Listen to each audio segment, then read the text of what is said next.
Well, actually, I just draw a distinction. I do get the impression that very many people excited about mythicism are using it as a kind of part of a scorched earth approach to blow Christianity out of the water and so on. And I think that is a mistake. You have to bracket any such motives and just consider the case in its own right. Like, I think I know what's motivating fundamentalist apologists like William Lane Craig, but it really doesn't matter. I need to address what he is saying.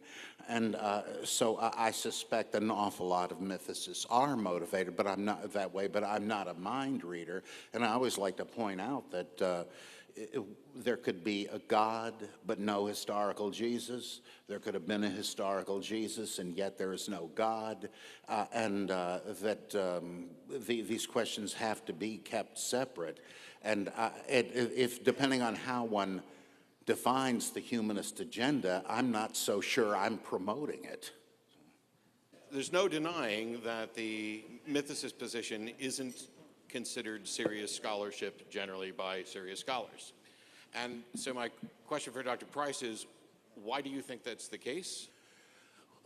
Michel Foucault spoke about the archive or archive of accepted knowledge and assumptions in every generation, whereby certain things can be considered, others can't, and like we say ad nauseum these days, it's a matter of can you think outside the box. And I think that when the mainstream, say, of this Society of Biblical Literature implicitly becomes a kind of magisterium. If you want to play the professional game, you're welcome to do it only within certain parameters. I don't think I would be allowed if I tried to make a statement of this. Even at the Jesus seminar, I gave a similar presentation on the Pauline epistles, and even these supposed radicals said, well, now let's get back to sanity. Oh, thanks.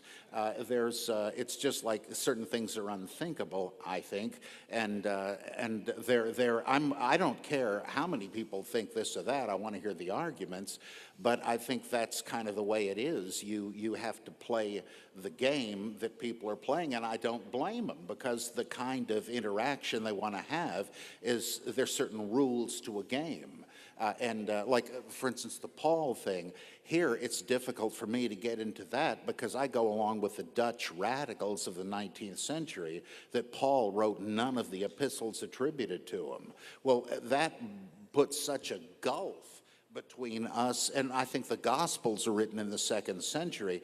It's hard to bridge that gap or to find common ground, so it's certainly understandable why people say, let's draw these rules up for the game or we can't play it. I understand that, and I'm not playing by those rules. Doesn't make me right or wrong.